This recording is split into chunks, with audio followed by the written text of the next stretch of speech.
Trabalhadores brasileiros que recebem 2 salários mínimos por mês vão voltar a pagar imposto de renda neste ano. A última atualização da tabela do imposto de renda foi em maio do ano passado.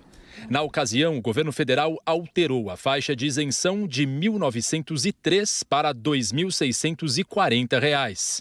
Com isso, quem recebia o equivalente a 2 salários mínimos na época não precisava pagar imposto de renda. Mas a partir de 1º de janeiro deste ano, com o reajuste do mínimo para R$ 1.412, quem ganha até 2 salários mínimos passou a ter uma renda mensal de R$ 2.824.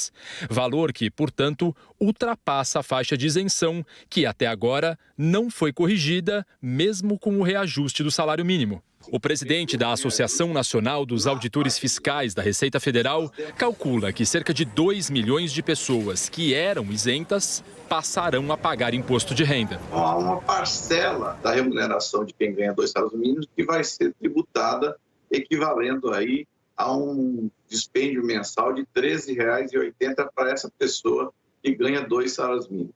Isso tudo em virtude, portanto, da não correção da tabela. Então, é muita gente que está pagando o imposto de renda indevidamente e de forma a concretizar uma injustiça tributária. Durante a campanha eleitoral de 2022, o presidente Lula prometeu elevar gradualmente a faixa de isenção do imposto de renda para até R$ 5.000 ao longo dos 4 anos de mandato.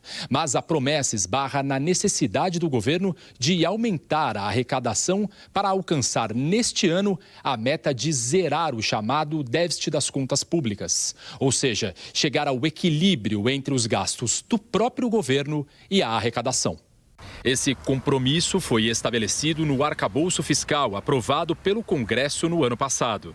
A nova regra também prevê que, a partir do próximo ano, as contas públicas passem a ficar no azul, portanto, com mais receitas do que despesas. O superávit, segundo os planos do governo, seria de 0,5% do PIB em 2025 e 1% do PIB em 2026. A professora Cláudia Yoshinaga, da FGV, avalia que, além de fazer ajustes para tentar aumentar a arrecadação com o aumento de impostos, por exemplo, o governo também deveria olhar para os seus gastos com a máquina pública. Muitas vezes a gente fala muito e foca muito nessa parte de arrecadação, mas também equilíbrio de contas não é só a receita, não é só a arrecadação, é também olhar a estrutura de custos. E aí eu acho que também fica a expectativa dessa reforma administrativa vir e conseguir mostrar que é possível equilibrar as contas também, porque está se olhando para os gastos e não só para a arrecadação. O economista Sérgio Vale concorda que é preciso cortar gastos e não só tentar arrecadar mais, já que no Brasil a carga de impostos já é bem alta. Seria interessante o governo, de fato, entregar esses números de superávit para a gente conseguir diminuir a dívida ao longo dos próximos anos. Essa é a grande dificuldade que o governo está tendo. O problema de arrecadar mais, que faz parte do ajuste fiscal, sem sombra de dúvida, é que a nossa carga tributária no Brasil já é muito elevada. Ela é em torno de 34% do PIB. E a previsão atual de arrecadação do governo corre o risco de não se concretizar, segundo o Tribunal de Contas da União. Um relatório do TCU afirma que as receitas incluídas no orçamento deste ano estão superestimadas. Em outras palavras, o governo está prevendo receber mais dinheiro do que os valores que devem mesmo entrar nos cofres públicos.